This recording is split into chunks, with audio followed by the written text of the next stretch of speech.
بڑھ کر ہلکی پھلکی ورزش جو مسلسل کی جائے، نماز سے بڑھ کر اور کوئی ورزش نہیں ہے۔ روحانی اور ایمانی فوائد تو ہیں، لیکن جسمانی اور طبی فوائد بھی ہیں۔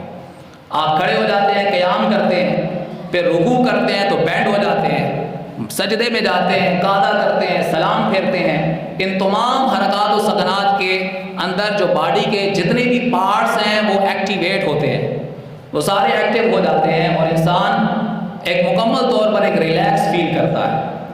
نماز کے دوران انسان کا جو بلڈ سرکولیٹری سسٹم ہے، یعنی خون کی سپلائی کا جو نظام ہے، وہ بہتر انداز میں کام کرتا ہے۔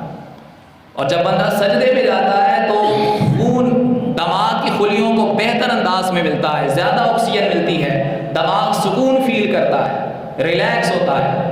اور اس کے علاوہ جب ہم کھانا کھاتے ہیں تو ہمارے کھانے میں، کھانے کی وجہ سے جو ہماری خون کی شریانوں میں جو کولیسٹرول لیول ہے یہ بڑھ جاتا ہے، اور کولیسٹرول لیول اگر ایک حد سے بڑھ جائے اور پھر جم جائے خون کی شریانوں میں تو خون کی شریانیں تنگ ہو جاتی ہیں، اور جس سے خون کا جو فلو ہے، بلڈ کا جو فلو ہے وہ بہت زیادہ ہائی ہو جاتا ہے، اور بسا اوقات اس کی وجہ سے ہارٹ اٹیک کا خطرہ ہوتا ہے۔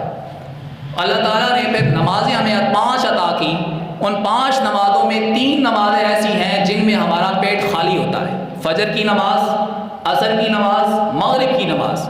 ان 3 نمازوں میں ہمارا پیٹ خالی ہوتا ہے اور کولیسٹرول لیول بھی اتنا ہائی نہیں ہوتا۔ ان نمازوں میں اللہ نے ہمیں رکعتیں بھی کم عطا کی، وہ نمازیں دی جن کی رکعتیں کم ہیں، اور ظہر اور عشاء کی وہ 2 نمازیں جو عموماً ہم کھانا کھانے کے بعد پڑھتے ہیں۔ ظہر کی نماز ہم کھانے کے بعد پڑھتے ہیں، تو جیسے ہی ہم نے کھانا کھایا کولیسٹرول لیول بڑھ گیا، اللہ نے ظہر کی 12 رکعتیں دی، فرمایا 12 رکعتیں پڑھو اور اپنے اس کولیسٹرول لیول کو بھی ساتھ تحلیل کر لو۔ اور پھر رات کی نماز، عشاء کی نماز میں 17 رکعتیں دی۔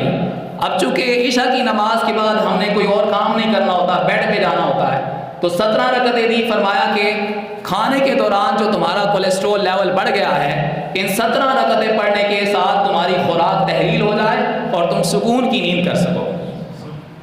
اور پھر آپ رمضان کی مبارک میں آ جائیں، روزہ رکھتے ہیں، افطاری کرتے ہیں، بھوک پیاس کی شدت ہوتی ہے، کچھ لوگ حد سے زیادہ کھا جاتے ہیں، تو فرمایا کہ اس کا بھی علاج ہے، نماز عشاء کی 17 رکعتیں پڑھو اور اس کے ساتھ 20 رکعتیں تراویح کی بھی پڑھو، تاکہ تمہاری خوراک تحلیل ہو جائے، تمہارا وجود اپنے آپ کو بیلنس کر سکے۔